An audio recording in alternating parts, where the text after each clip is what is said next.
آج میں آپ سے ایک میری گفتگو ہوئی تھی، انفارمل گفتگو ہوئی ڈاکٹر مبارک علی سے، جو کہ ایک مشہور تاریخ دان ہیں، ہسٹورین ہیں، بہت سی انہوں نے بکس لکھی ہیں اور وہ سندھ کو بہت اچھی طرح جانتے ہیں۔ تو ان سے جو میری گفتگو ہوئی میں آپ سے وہ شیئر کرنا چاہتی ہوں، کیونکہ انہوں نے بھی اپنا ایکسپیرینس بتایا سندھ کے حوالے سے۔ اب ظاہر ہے کہ یہ انفارمل ویڈیو تھی تو اس کی کوالٹی شاید اس طرح سے نہیں ہے، لیکن ان کی باتیں آپ غور سے سنیے گا، کیونکہ آپ کو بہت کچھ سیکھنے کو ملے گا۔ موومنٹ چلی تھی اور عبدالقادر جونیجو نے پی ٹی وی کے ڈرامہ لکھا تھا دیواریں، وڈیروں کا جو ایک اصل کردار ہے وہ بتایا تھا۔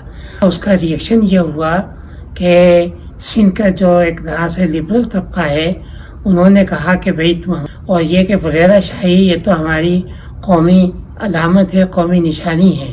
اور نتیجہ یہ ہوا کہ جونیجو نے ایک دوسرا ڈرامہ لکھا جس میں وڈیرے کو بہت ہی روشن خیال اور بڑا انسانی حقوق کا ماننے والا بتایا۔ اچھا، پھر ابھی مختلف تحریکیں اٹھی ہیں، ابھی تھوڑا عرصہ ہوا، 2-3 مہینے کی بات ہے کہ یہ عرب آتے ہیں نا، تو ایک گاؤں کے لڑکے نے مطلب کہ مخالفت کی کہ بھئی یہ شکار کھیلنے آتے ہیں اور ہمارے وہ تلور جانور جو ہے اس کو مار دیتے ہیں۔ تو وڈیرے نے اس کو بلایا اور بلا کے اتنا مارا اسے کہ اس کی ڈیتھ ہو گئی۔ اچھا، جب یہ ہوئی تو ایک نوجوانوں میں اس کے خلاف کافی تحریک چلی۔ اچھا، وہ وڈیرا تو بھاگ گیا، روپوش ہو گیا۔ پھر کچھ اس کے جو تھے ہاری وغیرہ جنہوں نے اس کو مارنے میں شرکت کی تھی گرفتار بھی ہوئے، لیکن پھر یہ ہوا کہ وہ کیس پورا دبا دیا گیا اور پھر پتہ نہیں چلا۔ اچھا، تو لوگوں کے اندر، نوجوانوں میں وقتی طور پہ جذبات ابھرتے ہیں، یہ جو صوفیاں ہیں، ان کے مزار ہیں، ان کے خلاف ابھرتے ہیں، وڈیروں کے خلاف ابھرتے ہیں، لیکن پھر اس کو کس طریقے سے ان تحریکوں کو دبا دیا جاتا ہے۔ اچھا، خاص طور سے اس میں سندھ کی جو قوم پرست جماعتیں ہیں نا، ان کا بہت بڑا ہاتھ ہے۔ قوم پرست جماعتیں مثلاً بہت عرصے کی بات ہے، یہاں پر میں نے تقریر کی تھی، پروفیسر عزیز نہیں ہے 303 کی کتاب، اس پر یہاں پر صاحب نے یہ کہا کہ یہ وہاں پاکستان میں جا کے سندھ کے وڈیروں کو برا کہتا ہے۔ شاگرد تحریک کے نوجوان میرے پاس آئے تو میں نے کہا یار مجھے پنجاب جانے کی کیا ضرورت ہے، میں تو سندھ میں بھی سندھ کے وڈیروں کو برا کہتا ہوں۔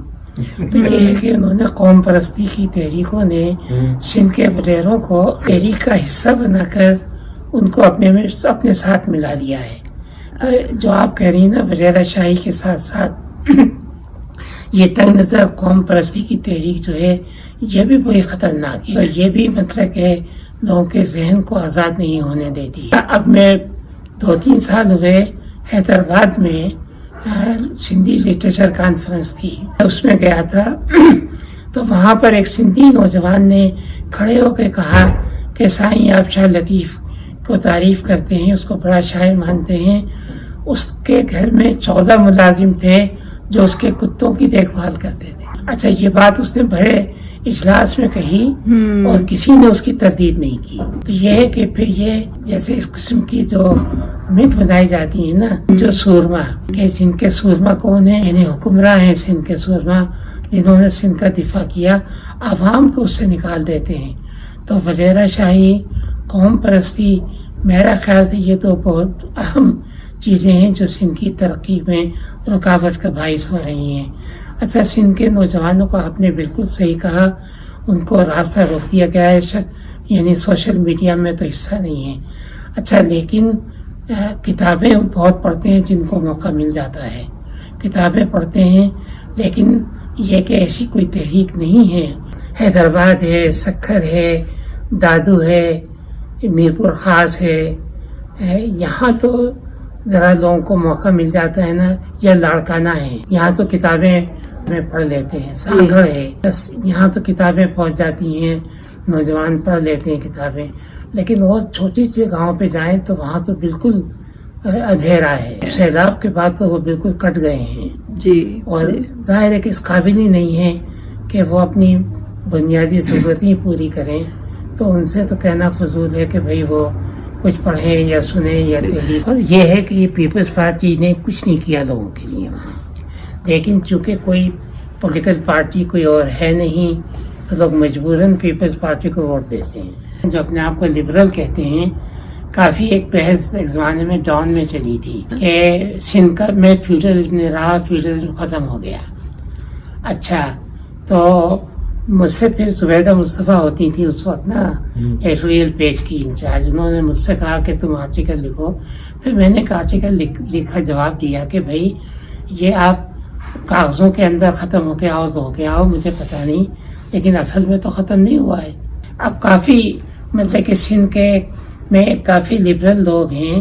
اچھا, یہ اکبر زیدی صاحب نے ایک طرح سے یہ شوشہ چھوڑا کہ پاکستان میں اب فیوڈلزم نہیں رہا ہے. پتہ نہیں, میں نے کہا یہ آپ کی آرٹیکل میں نہیں رہا ہوگا, لیکن آپ جنوبی پنجاب یا سندھ میں دیکھیں وہاں تو فیوڈلزم پوری شان و شوکت کے صحیح ہے. تو پھر میں نے جواب دیا بھائی فیوڈلزم کی شکل بدلتی رہتی ہے, شاید وہ میڈیول پیریڈ کا فیوڈلزم نہیں رہا ہو, لیکن اب فیوڈلزم کی نئی شکل آ گئی ہے. اور فیوڈلزم کی جو علامتیں ہیں, تشدد ہے ان کا, عورتوں کے ساتھ جو ان کا سلوک ہے, حاریوں کے ساتھ جو ان کا سلوک ہے, جو اپنے آپ کو یعنی لوگوں سے علیحدہ رکھنے کے لیے جو انہوں نے اپنے مکانات یہ بناتے ہیں, کتے پال رکھے ہیں, مافیا کے لوگ آئے, تو وہ تو آج بھی اسی طرح سے موجود ہے, ختم نہیں ہوا. تو وہ پھر میں نے یہ کتاب لکھی نا اس کے اوپر, یعنی جاگیرداری کے اوپر. جاگیرداری کی تاریخ اس میں بیان, یہ جو ہمارے انٹلیکچوئلس ہیں نا, تو اچھا یہ قوم پرست جو تھے اب تک وہ بھی یہ کہتے رہے تھے نا کہ سندھ میں فیوڈلزم ختم ہو گیا. ارے بھائی نہیں ختم ہوا ہے, کہاں ختم ہوا ہے, یعنی کیوں اس خوش فہمی میں مبتلا ہو. اچھا, یہ اس قسم کا دھوکہ دے کر اور بھی لوگوں سے کہتے ہیں کہ فیوڈلزم تو ہے ہی نہیں وہاں پر. فیوڈلزم بھی وہاں پر ہے, سجادہ نشینی جو ہے وہ بھی وہاں پر اسی طرح سے موجود ہے. یہ ساری چیزیں موجود ہیں. جنوبی پنجاب کے اندر بھی ہے. میں نے کہا جو اپنی محنت کر کے نہ کھائے اس آدمی کو کیا کہیں گے آپ. اچھا, یہ جو ابھی آگے بات کریں ہیں نا ڈاکٹر صاحب, یہ وہاں کے سندھ میں جو پیری مریدی کا چکر ہے, یہ اس حوالے سے بات کریں, اور خاص طور سے یہاں پہ ان کا گفتگو کا جو فوکس ہے وہ پیر پگاڑا پہ ہے, جو کہ وہاں کے ایک بہت ہی مشہور فیملی ہے, اور پیری مریدی وہ کرتے ہیں, سجادہ نشین ہیں, اور وہ سیاست میں بھی بہت ایکٹیو ہیں. تو یہ ان کے حوالے سے انہوں نے بات کی ہے. وہ تو کہتے ہیں پیدائشی طور پہ مرید ہو جاتا ہے. پیر پگاڑا کا کوئی مرید اگر ہے, اس کی کوئی اولاد ہوگی. اچھا, پیر پگاڑا کے بارے میں وہ ایک کتاب ہے صوفی سینٹ اینڈ اسٹیٹ پاور, بہت اچھی کتاب ہے, ہم نے اس کا اردو ترجمہ بھی کرایا تھا. یہ ہماری دوست ہی ہے سارا انصاری, یہ رائل ہالوویل کالج میں پڑھاتی رہی ہیں, انہوں نے لکھی تھی. وہی تو میں لے کے چلا گیا تھا اس کو پیر پگاڑا کے مریدوں سے ملانے آنگڑ میں. تو اس وقت پیر پگاڑا کے پرانے مرید بھی تھے, جس کے باپ کو پھانسی ہوئی ہے نا, اس کے وہ مرید بھی ایک آدھ شامل تھے جو ریل گاڑی کے اوپر گولیاں برساتے تھے کہ اس میں ہمارے پیر صاحب کو لے جایا گیا ہے. تو اچھا, اب انہوں نے یہ کہا کہ بھائی پیر صاحب کو اگر کوئی دعوت دیتا ہے تو ان کا جو خلیفہ ہے اس سے بات کی جاتی ہے. خلیفہ کہتا ہے اچھا پیر صاحب آپ کے یہاں دعوت پہ آئیں گے, آپ کتنی پیسے دیں گے ان کو. وہ باقاعدہ پہلے سے ہوتا ہے کہ میں اتنے لاکھ دوں گا, یہ کو منظور ہوتا ہے تو پھر پیر صاحب وہ دعوت قبول کرتے ہیں. جب وہ دعوت پہ جاتے ہیں تو پیر صاحب جس صوفے پہ بیٹھ گئے, جن پلیٹوں میں کھانا کھا لیا, جس میز کے اوپر وہ پلیٹیں رکھی تھیں, جس قالین پہ ان کا پیر رکھ دیا گیا, وہ سب مقدس ہو جاتی ہیں, اور خلیفہ واپسی پہ ان سب کو سمیٹ کر اپنے ساتھ لیا. یہ سب ہوتا ہے. اچھا, پھر اس نے یہ بھی کہا کہ کوئی ان کا مرید جب مرنے کے وقت آتا ہے نزا کا عالم, تو پیر صاحب کا خلیفہ جاتا ہے کہ اچھا تم اب تو مر تو رہے ہو, تم اپنی زمین, کتنی زمین پیر صاحب کے نام کرنا چاہیے. پھر اس نے کہا پیر صاحب کی جتنی زمینیں ہیں ان پر ان کے مرید مفت کے اندر کھیتی باڑی کرتے ہیں. اور ایک رسم اور بھی تھی جو اس کو یہ نہیں بتاتے, وہ رسم کہلاتی تھی اٹھنی. اٹھنی رسم یہ تھی کہ کوئی ان کا مرید اپنی بیٹی پیر صاحب کو پیش کر دیتا تھا, وہ اٹھنی کہلاتی تھی.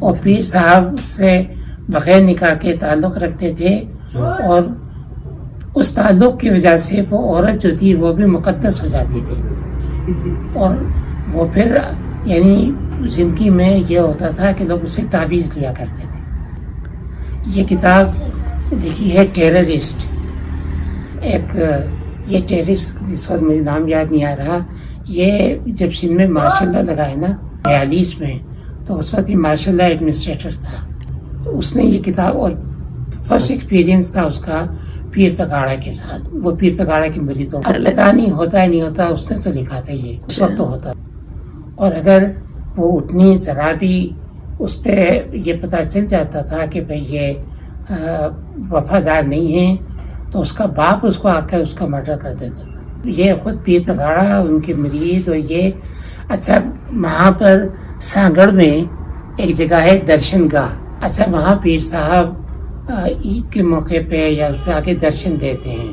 خود ان کے جو نوجوان تھے جو ہمارے اس وقت ساتھ ہو گئے تھے، اچھا وہ بیچارے تھے تو ہمارے ساتھ پیر پگاڑا کو برا بھی کہتے تھے، لیکن درگاہ میں جاتے تھے تو ننگے پیر جاتے تھے۔ انہوں نے کہا یہاں پہ پھر عورتیں اپنے زیورات جو ہیں اسٹیج پہ پھینک دیتی ہیں پیر پگاڑا کی نظر کے لیے۔ یہ ہے کہ ان کا جو وہ ہے نا طریقے، ان کے بڑے ظالمانہ طریقے ہیں۔ اچھا وہ سارا جو تھی وہ پیر پگاڑا جو مر گیا ہے نا اس سے ملی ہوئی تھی، اس سے انٹرویو بھی لیا تھا، اس نے کچھ کہا کہ بھئی آپ یہ اپنے مریدوں کی تعلیم کا، اس نے کہا تعلیم ہمارا کوئی مقصد نہیں ہے۔ یہ بات ہے 80s کی، اس کی کتاب کیمبرج یونیورسٹی نے چھاپی ہے۔